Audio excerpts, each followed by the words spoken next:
Okay, so let's say for example, okay, so say for example in this box, okay, I'm just gonna have a box. In this box you have like a bunch of different x's. Okay, keep in mind is each of these x's are like different values. Okay, so basically like okay, so for example, first of all, okay, we're gonna find the mean. So obviously you know what the fuck the mean is, right? You just add all them together and divide by the number of values, right? That's fucking simple, right? So I should say m. Okay, and then once you get this bullshit right here, what you do is you get each of these values, right? Each of these items right here in this box, and then you minus that shit from the mean value. Do you understand up to that point? So step 2 is let's say just consider like this is like x1, x2, x3 like that. Okay, so let's say you take for example, I'm just gonna call x n because you know random value. So each of these values minus this m value. Alright, so this okay, this is the second value. So then second value, okay, did you get it up to this point?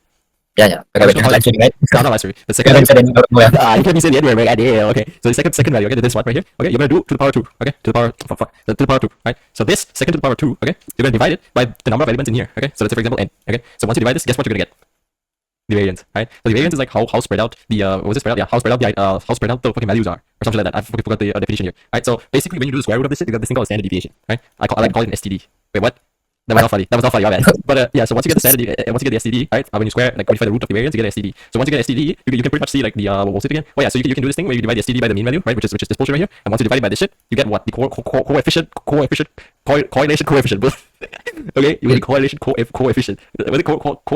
Basically the fucking line that goes across a bunch of like data points, right? So like if this, okay, so let's say like if we're like coming upwards, okay, if we're squaring upwards, that means it's a positive relationship. But if we're squaring left side, that means we have a negative relationship. And if there's nothing at all, that means there's no relationship whatsoever. Just like me and my way. So you see this up here, this is positive, okay? Which means this the way what? Oh, I got something from that. Hold on. Hey, bro, the tutor gotta get some shit wrong. You know what I'm saying? So, you with me? Hey, bro. Hey, bro, this is a free tutoring session, my brother. Okay, do not complain. All right, do not complain. Okay, do not ask for a refund because this is a bootleg tutoring session. Okay, correlation coefficient thingy, right? You measure that shit between like -1 and 1, right? 0 means there's no relationship whatsoever, just like me and my now. So first of all, if you say 1, okay, the closer it is to 1, the more positive the fucking line is gonna be. All right, the line right here, this thing right here is basically correlation coefficient, right? Look at that correlation coefficient. There we go. So basically, like the more it's towards like -1, this goes towards the other side. Okay, so for example, like there's this thing called the correlation table. I think was it something like correlation table?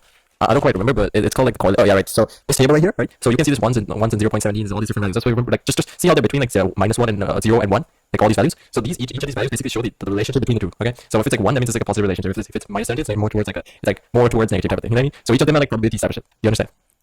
You get up to the point, right? Yeah, so pretty much, apart from the skibidi brain rot that I'm doing right here, so pretty much from here, right? So you find the correlation coefficient. I'm just gonna call it CCC. Alright, no CCO. Okay, CCO. So once you apply this bullshit, what's next?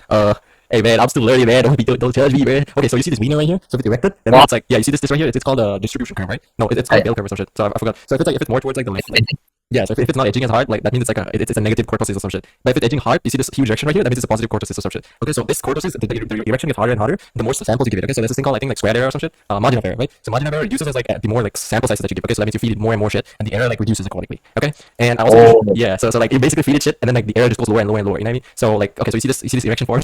You see this erection right here. Like you see how like the sample size right here. Okay, sample size right here. You see the error like goes lower and lower and lower. So pretty much the more the erection comes, the more you feed it, the more the erection goes. Okay, so that's the best way to like, remember this bullshit. Okay, so there's also this thing called tensors. Okay, tensors are basically like just matrices, like you're representing in court. So first of all, let's say like T1. Okay, so that's a tensor 1. So that's basically like a matrix that's right here, as you can see.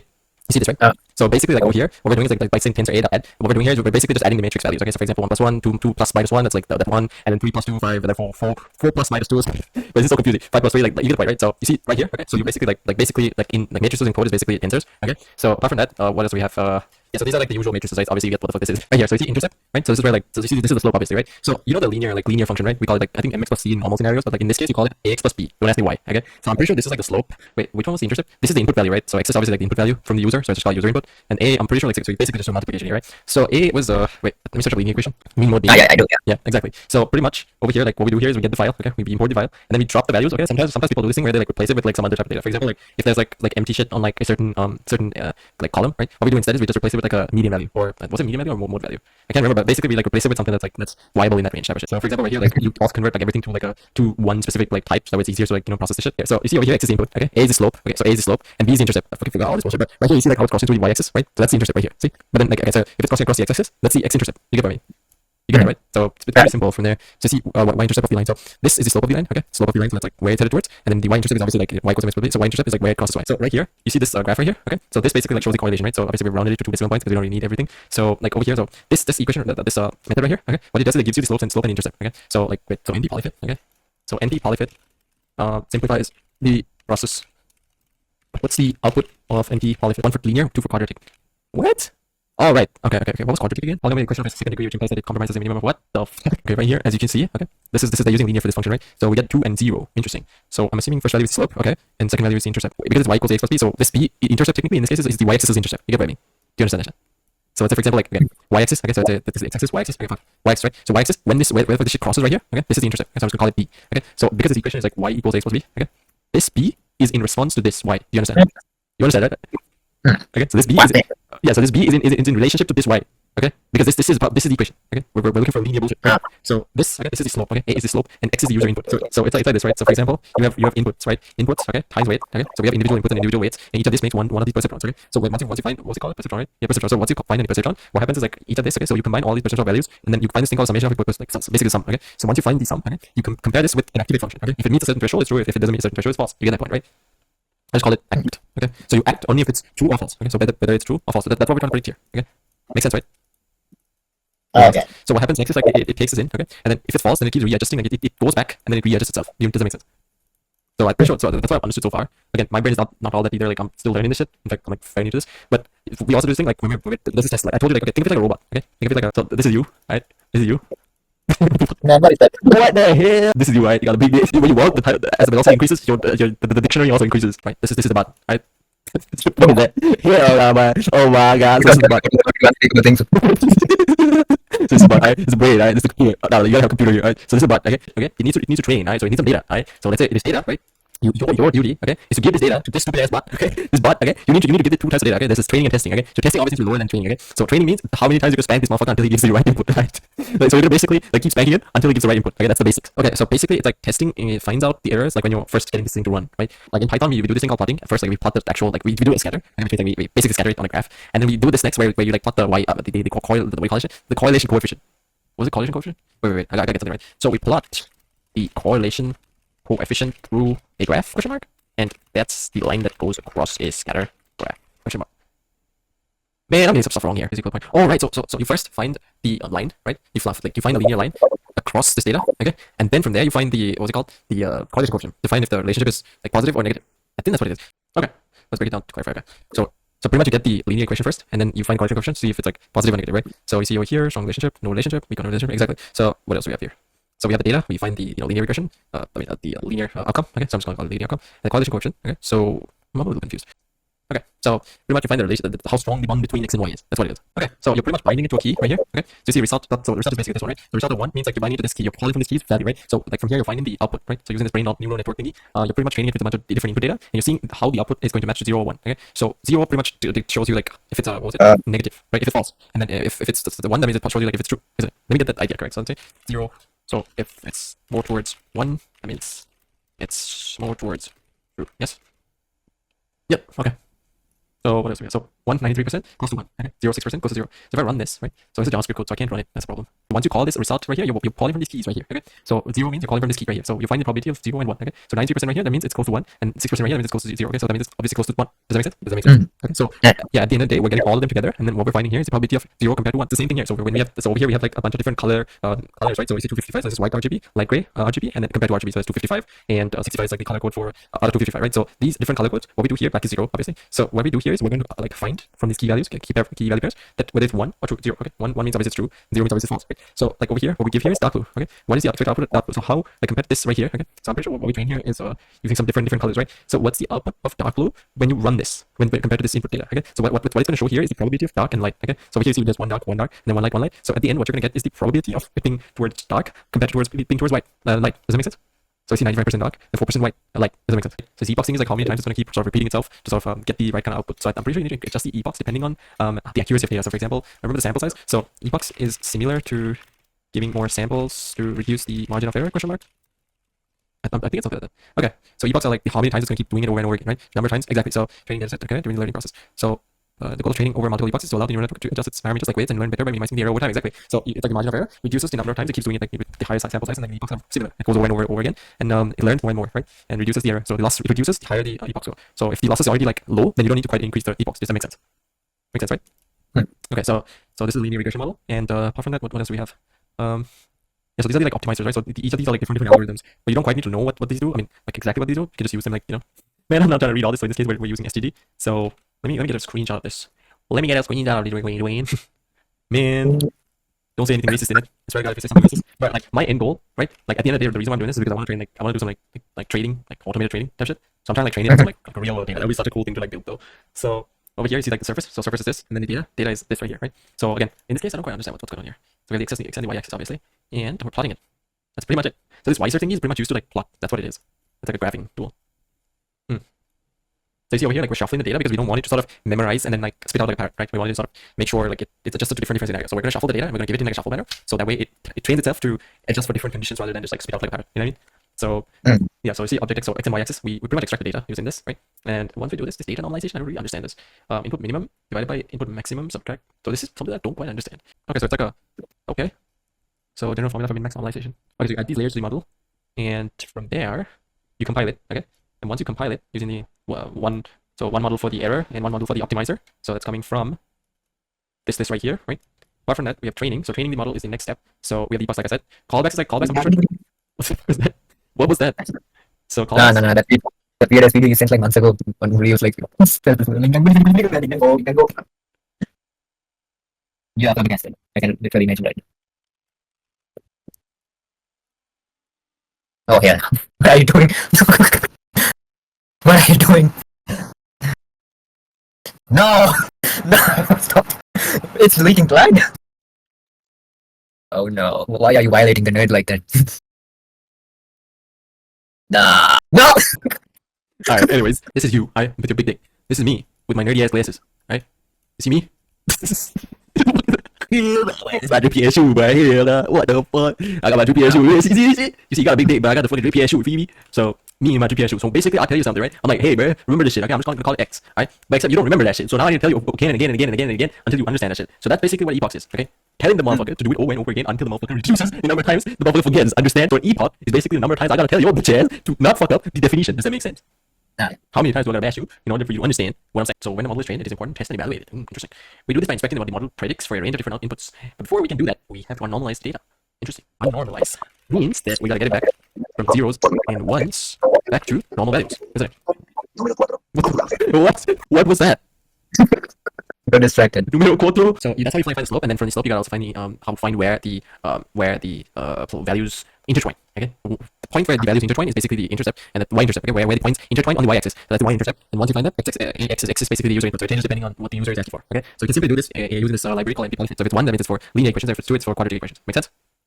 I think that makes sense. What? Man, is it positive? Is it negative? That means negative relationship between -1 and 1 and 0, which means nothing. Okay.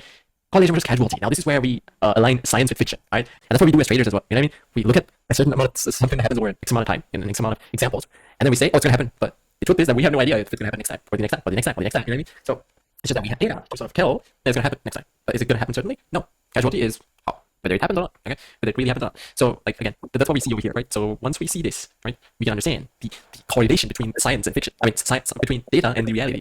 Okay, make sense? Does that make sense? Okay. Right. So I don't understand R and P. So there's this thing called R value and P value and R squared, right? So we have the slope, intercept, standard error, and it's all part of the linear regression, which is the R and P value. So as far as the R and P value, I don't quite understand what this R and P value is. Model of fit. So it seems like calorie burnage, average pulse. So I think this is the y-axis and the x-axis. The y and x. Okay, that's what we specify here. So this is y, this is x. We get the data, which we read from here, and we fit that data. We print out the summary. Okay. So apart from that, we have the regression information. So this is what we see once we summarize things. So that's what's coming from. So it's coming from here. Okay, that's what we see here. Okay. So dependent variable is short for the dependent variable. Calorie burnage here is the dependent variable, right? So calorie burnage is this one, the y-axis. Okay. Dependent variable. So the dependent variable here is assumed to be explained by average pulse, which is the x value. Make sense? So this is y, this is x, and the calorie burnage is explained using the average pulse, okay, which is what's used in the equation itself. Make sense? So OILS is short for ordinary least squares. Okay, this is a type of model that uses the least square method. Okay, so data type is obviously benefits output, right? So this is the model that we're using. Okay, so it seems to be coming from this package, right? So it uses the y and x axis. You plot out the data, and then you fit that data, and you print the summary. So if you print the summary, you can find the dependent variable, which is the y value, and then compared to the x value, which is explaining why the y value is formed. Okay, that's what it is. Man, we're beating around the bush, man. Okay. So this is the calorie burnage. So calorie burnage coefficient is short for, right? It is the output of the linear regression function, right? So coefficient is the output of the linear regression function, right? I've seen this before, man.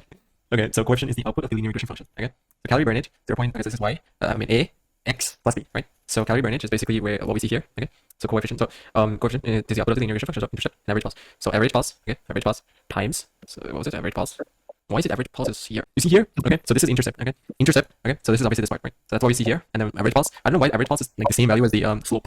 Why does that make sense? Okay, so we have these different values, right? So what I see here is the y value, right? So we're getting the y value from this function. So as far as I'm a little confused. Okay, so if I have 346, so if it's 0, right? What if I just do it 0? and set 0. Let's run this. So it's the same value over here, right? The t value of the coefficient. Huh. T value of the coefficient. Explain this simply. P greater than t is called p. P greater than. This is average, right? Isn't it? This thing represents the confidence interval of the coefficients. Man, low p value means that the coefficient is likely not equal to 0. High p value means that we cannot conclude that the explanatory variable affects the dependent variable here. If average pulse affects right, okay, right, okay. So low coefficient is likely not means that the coefficient is likely not equal to 0. Okay, high p value means that we cannot conclude the explanatory. High p value is also called insignificant. It can be 2. It can be greater than 0.05. It can be lower than 0.05 either. No, it means that the coefficient is likely not equal to. Right. Okay. Right. That's confusing. It's a little confusing. Well, I'm just slow, I think. Man, I got a slow ass brain, bro. Takes me ages to process something. Okay, so coefficient estimate divided by standard error. If the coefficient is large compared to the standard error, high value, high t value. If the coefficient is small compared to standard error, low t value. Okay. Okay. So let me copy this. Let me copy it. Oh, you see the new Tomorrow's Teaching video, by the way. No, not again. Nah, you gotta see the Devani Cat channel, bro. The Karen the Mexican Hunter. The Karen the Mexican Hunter actually came back this time. You gotta watch it. Let's watch it right after. Curse you, Hitler! R squared and adjusted R squared describes how well the linear regression model fits the data points. The value of R squared is always between 0 and 1. A high R squared value means that many data points are close to the linear regression function line. A low R squared value means that the linear regression function line does not fit the data well. Okay, interesting. So, close to the linear regression function. Let me do something. Okay? T versus R value. What does this mean? Simplify and explain it to me. These two values help you understand how good regression. Okay, help you whether the relationship is statistically significant. Okay. Imagine you study on it. If p value is equal to 0.00, this effect fixed choice on weight loss is real. So highly significant. If p value is greater than why not? Okay. R value, how well does y x predict y? Tells you how much of y is explained by x, right? Strength of relationship ranges from 0 to 1. So it explains 80% of y's variation. Very short fit. 20% only. X only explains 20%. Okay. Weak fit. Right. Okay, this is perfect. This is actually perfect. This is perfection right here. Let me copy this real quick. And let me paste this here. So it's the regression table. R squared and p values. So R and p values explain. Okay. So apart from that, so as you can see, we have the usual stuff over here. So with the R and P values in the stats.language. So what we're doing here is we're isolating everything to these different values. So let me get the what's the output of let me get this. Okay, so if we're isolating it into different variables, that means the output of this method right here should be all these different things. Right? So let's say what's the output of this? Okay.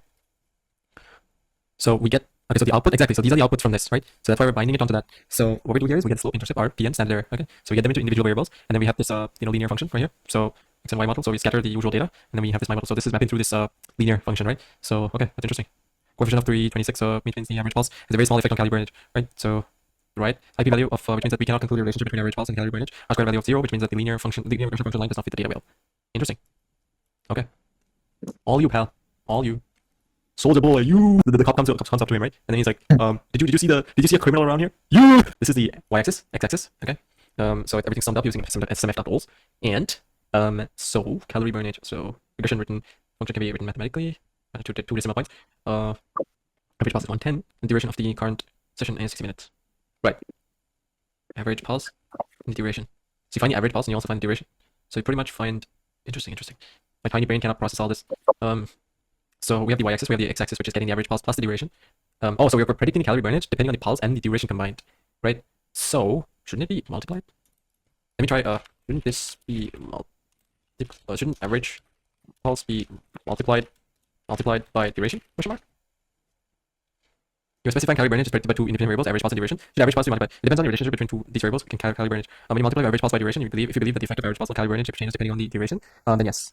Interesting. Yeah, you might want to include the product of this is done by adding the interaction with multiplication. It assumes the effect of average pulse on burnage. Okay, right. Interesting. See, then when things are summarized and short and sweet, much easier to learn. So once we find all this data, what we do next is so obviously stats.language gives out these output variables. You bind them and you find the rest of it. So linear function, and you map through this function using x, right? And you get it onto a list, and then you print it out. You plot the line using that. Okay. So and then you show that. That's simple. These are simple stuff. This is not complex at all. Okay. Usual slope equations, and then the usual intercepts. Okay. Input values and finding standard deviation. Just a few different steps. So we round it out to 2 decimal points. So this right here, there's like everything for you. Like finding the correlation, like coefficient matrix. So you round it down to 2 decimal points. And you get the table. The beautiful table. You know what I mean? But the real thing comes when you're like doing like little projects. That's when you really fucking learn. That's when you know how cooked you are. And using a heat map. So these heat maps are really cool in like day trading because like we have heat map indicators in day trading and it's like really fire. Because like heat map indicators actually do work because it's like backed up by data. So yeah, casualty, correlation, variance, all simple stuff. Percentiles are just like percentages out of like 10% of max pulse. So normalizing data. So normalizing data is getting between 0 and 1. And what else do we have? What else do we have? See the training and testing that part is like, so I think testing is like more towards creating a perceptron, creating a training function, train the perceptron against correct answers. Right. Right. Okay, learning rate. I think that this is I think this is an information overload for today. So let's try again tomorrow. Are you down for round 2 of this dinner? Yep. Okay. This is like it's like learning Make about sure to robots. call me like around 8 or something. Right. So it's like so you train this model, right? And then you keep updating its weights, right, over and over again, right? And this cost error is pretty much like what the cost of error is. I think that's what it stands for. And then like pretty much when it has an error, it sort of updates itself. Like if it has an error, then it trains itself again. So it goes on like a cycle of loop of shit where it keeps adjusting its weights and then like training itself when it has errors. I think that's what it is. I need to look into it a little deep. Anyways, usual linear equations, so nothing complicated. Just that I fucking forgot most of this stuff. It's been so long. Clustering. What else do we have? Negative relationship, positive relationship, linear relationship, easy stuff. Linear regressions. These are easy stuff. I look at charts every single day. What else? This is a linear relationship. What does reduce do? Some sort of JavaScript method. I think, yeah, it's a JavaScript method. Calculate the slope. Python makes it easier for like most of this stuff because everything's like sort of built in for data analysis and all. Neural networks. Brain.js. See the net. Are you ready to give me some brain? Your brain and knowledge. Jacob's wiener just exploded because his mom was part of the KKK. Classic tomorrow's teachings. So this is just displaying the data. So it's just the usual, this is where you plot, this is what you plot, and this is the data you plot with. Easy stuff, Dad. This is easy stuff, man. You hear me? Okay? Tell me this is hard, Dad. There's no way this is hard. Reshape. So number of elements in a tensor is the product of sizes in the shape. Since there can be different shapes with the same size, it is often used to shape reshapes a tensor to other shapes. Other sharps or shapes with the same size. So you can reshape a tensor using tensor.reshape. Okay, so tensor.square. So you find the square value to the power. Okay, tensor.reshape. Let me try using this. I think I should be able to sort of get some predictions done. ML, tensor reshape, models, let's see, models. Usual linear regression equations. You fit the model, find the box. This is the loss, so for loss model. This is the model for loss. This is the optimizer, different algorithms running behind it. You don't quite need to know what each of them do, but yeah, knowing is pretty good. Model that compile, it compiles the model, obviously. You have different layers, and finally, what's this? What does this do? Use the model, okay. So you predict using this. Okay, interesting. Wiser is just used to, draw, that's what it is. Wiser is the crayons tool. Did I just say seance? Hell no. So we have vectors, so usual stuff, a plus b, so fucking, where the fuck the vectors are going? Force is a vector. Velocity, that was just v minus u plus, wait, what was it? V plus u minus at or some shit, I forgot. What was it, v minus u over at, was it? Physics, something related to physics. That's basically what this equation is. Final dash, final speed minus the initial speed divided by time taken. This is like a basic equation though. So we have matrices, this is equaling, simple stuff. Come on now. Square matrix, are you serious? This gets a little bit complicated, so you just like multiply, I think you multiply everything by time to the power 2, is it? This is confusing. Square matrix. I gotta go through it a bit. Square matrix. These are easy stuff though. I mean, this is nothing near like calculus or anything, so it's not that complex. I just gotta go through it again. Matrices! I think matrices and multiplying is like, obviously like much easier. Like, just like squaring that shit. Man. In this transpose matrix, I call it like this, okay? So, let me show you something, okay? So you see how like this side doesn't switch, but then this, like don't switch. Doesn't make sense. Don't switch. Like a cross, don't switch. Transpose a matrix. When it says T over here, it says don't switch. Like that. Don't switch. Don't switch. Don't switch. The next. But you draw it like this. Don't switch. Don't switch. Don't switch. Easy. See? Over here, this doesn't switch. Stays the same. Switches. T. Transpose a matrix. Don't. Okay, don't switch. Transpose a matrix. This is the basic stuff though. Oh man, going back to the basics to understand this bullshit. Okay, so this is obviously easy. You get how to multiply matrices, right? This is easy stuff. What else do we have? Tensors. So tensors are basically how you represent them in code. That's what it is. See? Over here. So n-dimensional arrays and stuff. It's in JavaScript. Tensor operations. So these are different matrices in code. That's what it is. Simple stuff. Simple, easy stuff. Okay. Statistics. Mean, mode, median. Chicaka. What else do we have? Standard deviation. These are all under statistics, I'm pretty sure. Yeah, see? Standard deviation, variance, skewness. But skewness is like the positive, like where the distribution curve is like tended towards, right? Skewness is like negative skewness. Was it skewness? Let me search it. Because like we had negative skewness, which is like towards. Right. Kurtosis is the penis. So the skewness is where it's like tended towards. So it's like right skewed. Right skewed is obviously negative, and then left skewed is obviously positive, and middle direction is obviously normal distribution. And the skewness is like how much of a direction the normal distribution is. I'm pretty sure that's what it is. Yes. Okay. So descriptive. What do we have here? Mean, mode, median. Oh man, get out of here, outliers. Man. Okay. How do we replace the outliers in code though? We just like find the outliers can change a lot. Sometimes we don't use them. We use them median. Okay, that makes sense. Median. Median or mode instead because it fucks up the calculation, right? Variance. Once again, easy stuff. I showed you this at the start. Distribution. Usual stuff. How much of an direction it is. Standard deviations from mean. This is how directed it is. So there's a normal distribution right here. And it seems like, yeah, so the higher the number of sample sizes, the less the error gets. Negative skew, positive skew, easy stuff. Kurtoise. So negative kurtoise is like, so the kurtoise increase. Okay, so the higher the number of sample sizes, so the higher the sample size, the kurtoise becomes more positive. Yes. Okay. Kurtoise means the tailoredness of a distribution, not just the sample size. Sample size increases, but distribution remains the same. The kurtoise is not going to make an increase. Extreme values of outliers are present. The kurtoise increases because the distribution has heavier tails. If data becomes more normally distributed, the kurtoise stays near 3, which is the kurtoise for normal distribution. Okay. What the fuck is leptokurtic? What? I can't even spell this shit. Leptokurtic, mesokurtic, platykurtic. What? Is this French? larger sample size does not necessarily mean higher kurtosis unless the data. Okay, sorry. Yeah, leptokurtic. The larger sample size does not necessarily mean higher kurtosis unless the data contains more extreme outliers. Right. Interesting. So there needs to be outliers in order for the kurtosis to. So there needs to be outliers in order for kurtosis to increase and reduce the margin of error? Question mark. Yeah. Okay. There needs to be a Okay. Interesting. So it's crazy that we're learning from an AI. Like we're learning from an AI. That's crazy. So what's the probability of freeze? And yeah, this is simple. Just gotta study this a little bit more. But yeah, once that's done, everything should be pretty simple from there. Man. So what's next then at tomorrow's teachings? I think we have been doing this for an hour and a half, by the way. What'd you learn today? If you could summarize anything. Please don't say anything. I didn't learn anything. Come on. I've sent you a bunch of notes here as well. Huh? Yeah. So what'd you learn today? We needed more of it. Is that top 5 Fortnite dance? That's crazy. Hello guys. Today we have a list of top 5 for Meet Dance. Hello, Número 5. hello guys. For Meet Número like top 5 Fortnite dance. Jerking Número off. 5. Okay.